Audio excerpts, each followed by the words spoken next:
Hello students, आज हम सीखेंगे रिपोर्टेड स्पीच इंटरोगेटिव, यानी एक डायरेक्ट क्वेश्चन को इनडायरेक्ट क्वेश्चन कैसे बनाया जाता है। इसे सीखने के लिए हम एक एग्जाम्पल लेते हैं। He said where is she going. उसने पूछा वह कहाँ जा रही है। अब इसको इंडायरेक्ट बनाना है तो हमने सेड की जगह लगा दिया asked. He asked where she was going. हमने इसकी जगह वॉज का यूज़ कर लिया क्योंकि हमारा जो रिपोर्टेड वर्ब था, जो हमारा रिपोर्टिंग वर्ब है वो पास्ट टेंस में है, सेड पास्ट टेंस में है, तो जो आगे की हमारी स्पीच होगी वो भी पास्ट में ही होगी। दूसरा चेंज हमने इसमें क्या किया है, आप ध्यान दीजिए। वेयर इज़ शी गोइंग, ये एक इंटरोगेटिव सेंटेंस है, एक क्वेश्चन पूछ रहा है सेंटेंस, लेकिन वेयर शी वॉज गोइंग ये इंटरोगेटिव नहीं रहा, ये असर्टिव सेंटेंस बन गया, ये सिंपल सेंटेंस बन गया। इसके लिए एक और एग्जांपल देखिए। जैसे आप जब भी क्वेश्चन पूछते हैं आप बोलते हैं what is your name, how are you, where are you going, यानी कि जो क्वेश्चन वाला वर्ड होता है, वर्ब जो व्हाट होता है, व्हेन होता है, वेयर होता है, उसके बाद हेल्पिंग वर्ब लगता है इंटरोगेटिव सेंटेंसेस में हमेशा। लेकिन जब हम इनडायरेक्ट बनाते हैं तो हम उसको इंटरोगेटिव न रखकर उसको सिंपल बना देते हैं। जैसे कि he said where is she going, जब इसका इनडायरेक्ट बनेगा so he asked where she was going। ध्यान दीजिए, where was she going नहीं, where she was going, यानी कि इंटरोगेटिव सेंटेंस को हम जब डायरेक्ट टू इनडायरेक्ट बनाते हैं तो हम उसे सिंपल सेंटेंस बना देते हैं, हम उसे असर्टिव सेंटेंस बना देते हैं।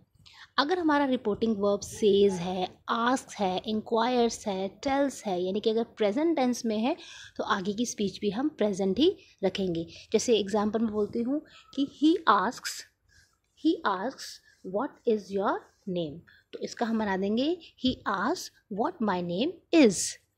अगर रिपोर्टिंग वर्ब हमारा प्रेजेंट में है तो जो हमारी रिपोर्टेड स्पीच होगी वो भी प्रेजेंट में ही रहेगी, लेकिन अगर पास्ट में है तो हम उसको भी पास्ट बना देंगे। यानी कि अगर सेड लगा है तो आगे का जो सेंटेंस होगा आपका वो आपका पास्ट टेंस में होगा, लेकिन अगर सेज लगा है, आस्क्स लगा है, प्रेजेंट टेंस के वर्ब लगे हैं तो आगे का सेंटेंस भी आपका प्रेजेंट में ही होगा। कुछ और सेंटेंसेस हम इसके देखते हैं। Ravi says does Mary work in this office. Ravi ने पूछा क्या मैरी इस ऑफिस में काम करती है। सेज प्रेजेंट, सो सेज का बन जाएगा आस्क्स।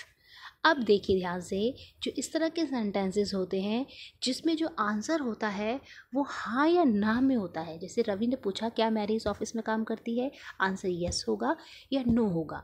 तो ऐसे सेंटेंसेस को जब हम डायरेक्ट टू इनडायरेक्ट बनाते हैं तो हम इफ़ या वेदर कंजक्शन का यूज़ करते हैं। जैसे रवि ने पूछा does Mary work in this office, तो उसका इनडायरेक्ट क्या बनेगा, Ravi asked if Mary works in that office. This का क्या बना दिया, दैट ऑफिस। लेकिन हमने टेंस चेंज नहीं करा, सेज है तो हमने आस्क रखा और हमने आगे का जो भी जो रिपोर्टेड स्पीच है हमारी उसमें भी जो हमने टेंस है वो प्रेजेंट ही रखा।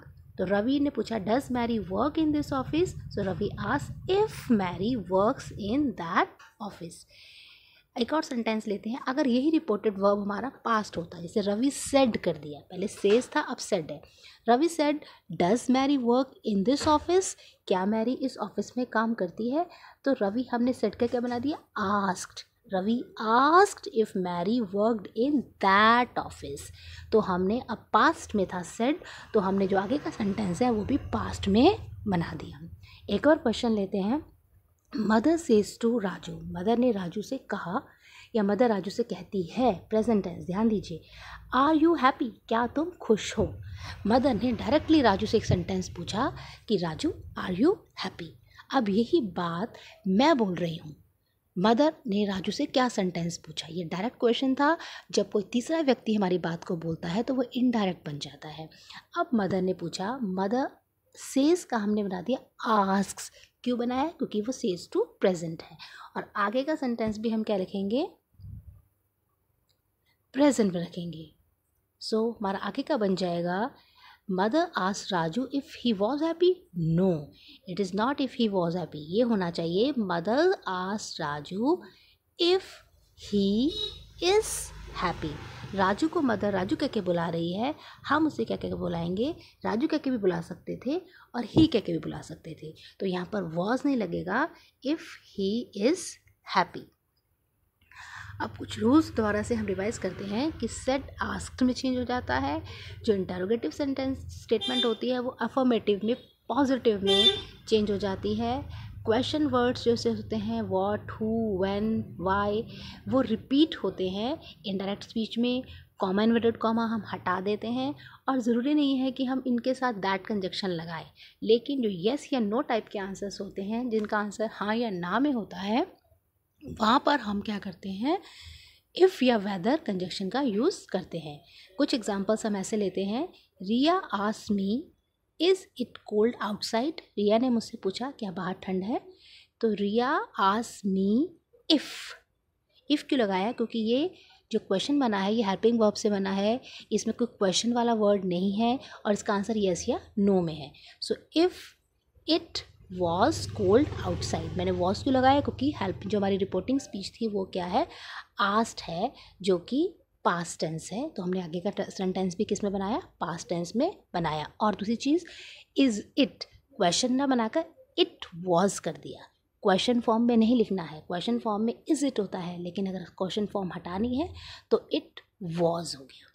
अगला है my friend said to me will you not help me, तो इसका इनडायरेक्ट क्या बनेगा, my friend asked me if I, तुम्हारा फ्रेंड तुम्हें यू कह रहा है लेकिन हम तुम्हें क्या बोलेंगे, इफ़, तुम अपने आप को क्या बोलोगे, आई, इफ़ आई विल की second form would not help, तुम्हारा दोस्त अपने आप को मी बोल रहा है, हम उसे क्या बोलेंगे, हिम बोलेंगे, तो उसके अकॉर्डिंग हम चेंज कर लेते हैं, क्योंकि इनडायरेक्ट स्पीच होती है जो कोई तीसरा व्यक्ति बोल रहा होता है। मेरे दोस्त ने मुझसे पूछा, अब यही बात मैं बता रही हूँ, तो माई friend asked me if I would not help him. एक और सेंटेंस लेते हैं, सीमा सेड टू मीना, सीमा ने मीना से कहा डिड यू ईट मैंगोज, क्या तुमने मैंगोज खाए, सो सीमा आस्क्ड मीना इफ़, बीच में क्या कंजक्शन लगेगी, इफ़, क्योंकि येस या नो टाइप का क्वेश्चन है और ये पास्ट टेंस में है। अब यहाँ तो ऑलरेडी ही डिड लगा हुआ है, अब हम क्या करें, हमने पहले भी सीखा था फर्स्ट फॉर्म होती है तो सेकंड फॉर्म बना देते हैं, प्रेजेंट को पास्ट बना देते हैं, लेकिन अब ऑलरेडी ही पास्ट है तो क्या करेंगे, तो हम हैड लगाकर थर्ड फॉर्म लगा देंगे। So she had eaten mangoes, so हमने हैड के साथ ईट की थर्ड फॉर्म लगाकर बना दिया, Seema asked Meena if she had eaten mangoes. इस तरह से हमने डायरेक्ट टू इनडायरेक्ट सेंटेंसेस बनाए। ये येस नो टाइप की आंसर टाइप क्वेश्चन थे, इसमें इफ़ या वेदर लगेगा। अगर आगे क्वेश्चन वर्ड लगा रहता है व्हाट, हु, व्हेन, वेयर, तब हम उसमें हेल्पिंग वर्ब यूज़ करना कंपल्सरी नहीं होता। कॉमा इन्वर्टेड कॉमा हटाकर हम डायरेक्टली उसको इनडायरेक्ट बना देते हैं। अब हम कुछ क्वेश्चंस लेते हैं, एक सॉल्व करते हैं, एक्सरसाइज लेते हैं हम। फर्स्ट क्वेश्चन है Madhu asked me is it cold outside, तो इसका हमारा क्या बनेगा indirect speech, Madhu asked me if it was cold outside. Second sentence, mother said is Rohan playing in the field, mother question पूछा है तो मदर आस्क या आस्क्ड क्योंकि ये सेड है, सेकेंड फॉर्म है, मदर आस्क्ड, इफ़ लगाएंगे, इज़ रोहन नहीं, रोहन वॉज, क्वेश्चन फॉर्म में नहीं लिखना है, सिंपल फॉर्म में लिखना है, Rohan was, if Rohan was playing in the field. Third sentence, Varun asked his father where are we travelling this weekend, Varun ने अपने फादर से पूछा कि इस वीकेंड हम कहाँ जा रहे हैं, तो इसका इनडायरेक्ट बनाएंगे, Varun asked his father where, जो वरुण है वो अपने आप को वी कह के बोल रहा है हम कहाँ जाएंगे, लेकिन जब हम उनकी बात करेंगे तो हम उन्हें क्या बोलेंगे, वे, दे कह के बुलाएंगे, तो where they were travelling this weekend का हो जाएगा दैट वीकेंड, जिसका क्या बन जाता है that, where they were travelling that weekend. Next sentence, Sonia said what is the topic for the worksheet in English, English की वर्कशीट का क्या टॉपिक है, सोनिया ने पूछा। तो Sonia asked what the topic for the English. Sonia asked what the topic for the worksheet in English was. Question form में नहीं लिखना, हमें सिंपल फॉर्म में लिखना है। तो Sonia asked what the topic for the worksheet in English was. Rashmi asked how old is your grandmother? Ask that how old your grandmother was. हमने question की इंटेरोगेटिव फॉर्म में सेंटेंस नहीं लिखना, सिंपल फॉर्म में लिखना है, इनडायरेक्ट स्पीच में। The policeman said to the boy where do you live in Delhi. So policeman asked the boy where. अब बॉय को पुलिसमैन यू कह रहा है, हम बॉय को क्या बोलेंगे, ही। हमने बोल दिया वेयर ही, और लिव की second form lived. Where he lived in Delhi. Said था, इसलिए हमने आगे का जो सेंटेंस था वो भी पास्ट में चेंज कर दिया, और क्वेश्चन की तरह नहीं लिखना, सिंपल लिखना है, where he lived in Delhi. Next, the teacher asked have you got a computer at home to attend classes. The teacher asked have you got किस तरह का सेंटेंस है, इसका आंसर येस या नो में होगा, तो इफ़ या वेदर लगाएंगे। So the teacher asked if, teacher तुम्हें यू बोल रही है, तुम खुद को क्या बोलोगे, I. The teacher asked if I, अब यहाँ तो ऑलरेडी सेकेंड फॉर्म है, क्या करें, येस, हैड लगाकर थर्ड फॉर्म कर देते हैं। The teacher asked if I had got a computer at home too. इस तरह से स्टूडेंट्स हमने डायरेक्ट सेंटेंसेस को, डायरेक्ट क्वेश्चन वाले सेंटेंसेस, इंटरोगेटिव सेंटेंसेस को इनडायरेक्ट बनाना सीखा। आई होप आपको रूल समझ में आए होंगे। Thanks for watching.